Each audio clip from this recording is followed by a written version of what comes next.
What's going on, guys? Josh here from Momentum Productions, and today I'm going to be showing you how I set up my Sony mirrorless cameras for typical shoots. Today I'm going to be demoing the Waraxe camera cage, Sony 5-inch monitor. We have a universal extension mount here. We also have a universal battery, NATO handle, a toolbox, which is strongly recommended, especially if you're a run and gun shooter. You need something small and portable to take with you in case you need to tighten up some screws or anything of that nature. And we have our Sony mirrorless camera. This is the A7S with the Zeiss 16-35 f4 lens. So I'm going to start off by attaching the Waraxe camera cage. I'm going to leave a link for it in the description box below, so if you want one exactly like the one I have, check it out down below.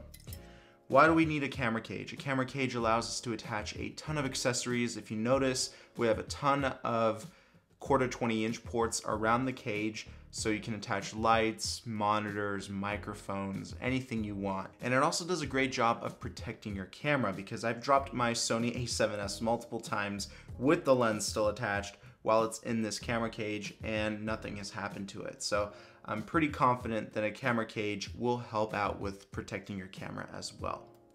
And it has this cool little quick release design, so you can easily just slip on your camera onto the camera cage.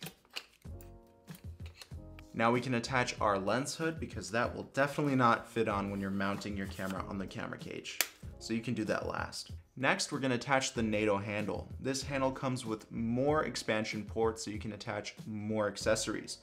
And we have a hot shoe mount here, which makes mounting your monitor or any other accessory that you may have a little bit easier. And this handle overall does a great job of making your camera cage or camera setup more ergonomic. So that just slides right onto the camera cage.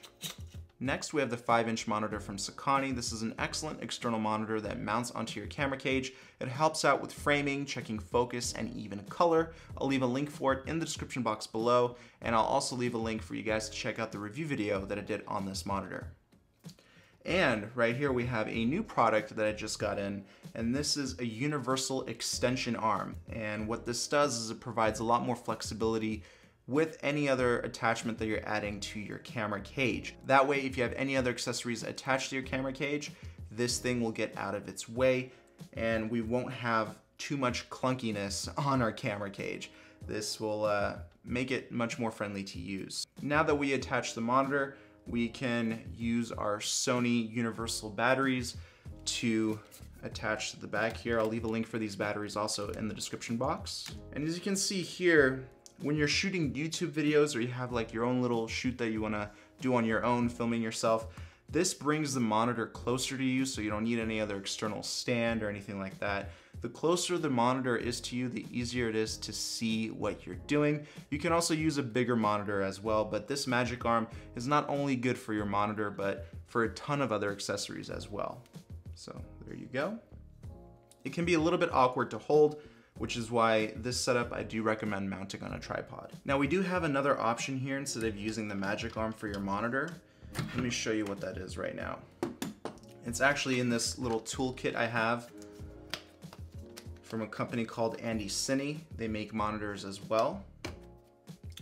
And in this toolkit we have some tools, and the main part with this toolbox that I want to mention is this hot shoe mount, which is probably one of the strongest hot shoe mounts of this size. So if you have a heavy monitor, you can use this hot shoe mount to mount those heavy monitors. So those 7-inch monitors that require 2 MPF 70 batteries from Sony, this is definitely something that you're gonna need to use. So unlike typical ball heads or mini ball heads for that matter, this is not gonna slip. However, this mount only tilts, it does not pan. So keep that in mind. You can obviously adjust the pan a little bit if you unscrew some of these parts here, but it's meant to only adjust the tilt of the monitor. And it's a sturdy tilt. It's not gonna drop forward like typical mini ball heads. And what's left in this toolkit are actually some legitimate tools that will definitely help out with your shooting experience. And yes, I will leave a link for it in the description box below, so make sure you check that out. Next, we have an ultra slim HDMI cable. For a setup like this, I do recommend a shorter HDMI cable, something that's probably even coiled, but the whole point of having an ultra slim HDMI cable is that it doesn't get in the way and it's not heavy. So if you don't have a coiled one, hopefully you have an ultra slim HDMI cable. And that's it. So if you do have some extra slack, you can wrap it around the NATO handle. That's what I do. So that's my general shooting setup, perfect for run and gun filmmakers. Don't forget to give this video a like, share with your friends, and subscribe to my channel with notifications on. I'll see you in the next one. Peace.